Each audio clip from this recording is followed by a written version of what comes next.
worry, you're just the same as Stephen Hawking, but without all the clever stuff.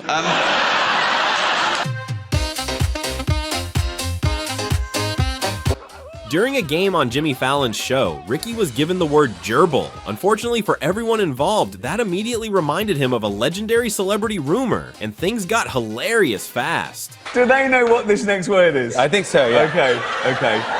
Okay. I was going to ask you, actually, have you ever had Richard Gere on this show?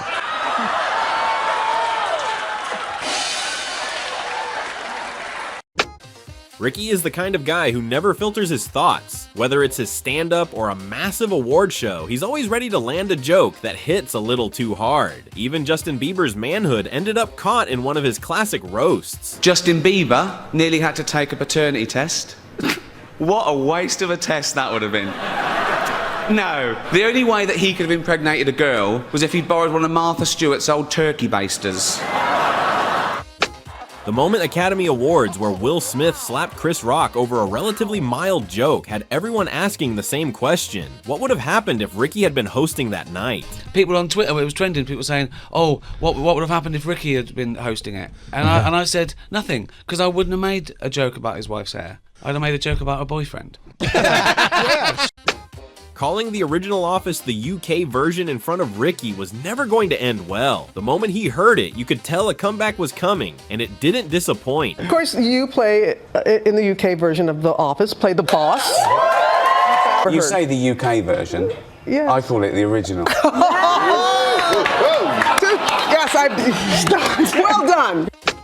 Alan Carr is usually the one keeping his guests on their toes, but when Ricky Gervais showed up, the tables quickly turned. He took over the conversation with his own brand of chaotic humor. Oh, no funny business, there you go.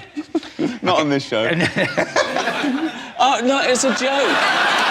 That's a joke. What are you wearing? I love that.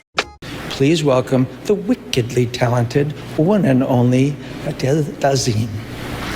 If John Travolta wasn't already getting trolled enough for completely messing up Idina Menzel's name, Ricky made it even funnier by perfectly nailing an even more complicated one, while also roasting Travolta along the way. Quebenjani Wallace.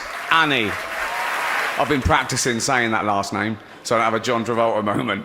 So I got away with it. I still watch that every day on YouTube. It's brilliant, isn't it? It's just brilliant. The last thing you want to do is hand Ricky an easy roast, but Rebel Wilson couldn't help being her hilarious self on the Graham Norton show, and with Ricky sitting right next to her, the roast practically wrote itself. I never knew you were this weird. Really? I know. You're absolutely mental. In a nice way? Yeah. Yeah. But so... You're lucky to be here. Most comedians know it's probably a bad idea to roast the people signing their paychecks. Gervais clearly didn't get that memo and ended up roasting his own producer in front of a room packed with celebrities. Don't worry, you're just the same as Stephen Hawking, but without all the clever stuff. During the 2020 Golden Globes, nobody in that Beverly Hilton ballroom was ready for Ricky Gervais to bring up Jeffrey Epstein mid-monologue, least of all Tom Hanks, whose shocked reaction just said it all. Spoiler alert, season 2 is on the way, so in the end, he obviously didn't kill himself, just like Jeffrey Epstein. Shut up. I know he's your friend, but I don't care. Trying to win a philosophical debate against Gervais is usually a terrible idea. Conan gave it a shot anyway, only to get blindsided by a punchline he never saw coming. No, you're not making fun of a way they look or how they were. I wouldn't come out and go, oh, look, it's a ginger Frankenstein. Do you know what I mean? Exactly. Whenever Jonathan Ross and Ricky Gervais get together, you can count on plenty of mischief. So when Ross made a small mistake during a promo, Gervais jumped on it instantly with a perfectly timed roast. A new series of extras starts this week. Congratulations on getting a second series, essentially, but also... Congratulations on already fucking it up. It's next week, you moron. Leonardo DiCaprio doesn't usually get roasted much, but when he does, it somehow always circles back to the same running joke about his dating habits, and even Ricky couldn't resist taking a playful jab at it. Once Upon a Time in Hollywood, nearly 3 hours long. Leonardo DiCaprio attended the premiere, and by the end, his date was too old for him. So...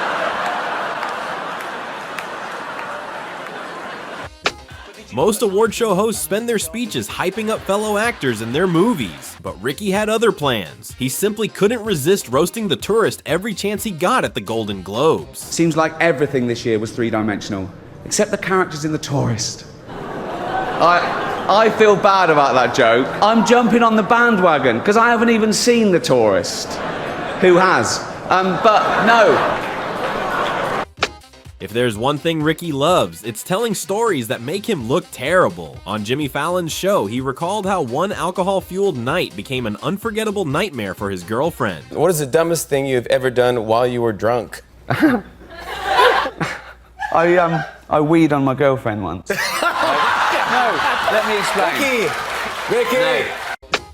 Ricky is the kind of comedian who never resists turning himself into a joke, and this time he really went all in, throwing his aura and all his manhood on the line just for the sake of laughs. Does that mean this zipper? Yeah, yes. Well, that's never happened. Just one of the advantages of having a very small penis. I hate to boast, but it's pretty tiny. Oh my God, that's not, you don't brag about that.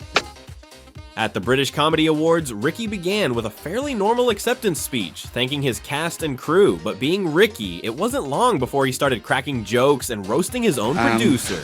This does mean quite a lot, because it was the first award I ever won last year, so this is quite important. We ever won. You're lucky to be here. For filmmakers, the real nightmare might not be critics giving one-star reviews anymore. It's Ricky showing up at the biggest award show and casually roasting their movie into oblivion in front of everyone. To be fair, The Martian was a lot funnier than Pixels. But then again, so was Schindler's List. Ricky was already famous for pushing the limits at the Golden Globes, but some of his jokes were apparently too much even for that stage. Thankfully, Conan gave him the perfect place to let them fly completely uncensored. Welcome to the Golden Globes. Why is this show like a female elephant? It too has a massive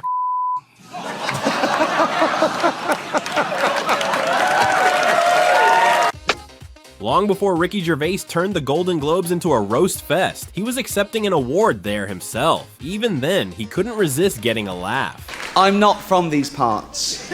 From a little place called England. We used to run the world before you.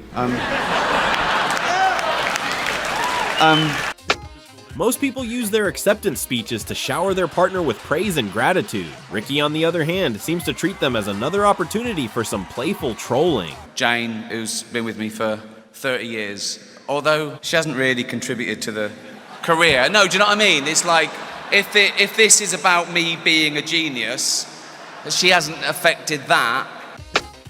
Ricky isn't exactly known for doing impressions, but on Friday Night with Jonathan Ross, he slipped right back into his iconic David Brent character and had everyone laughing within seconds. We walked to the car park. A bloke came up, ran up and went...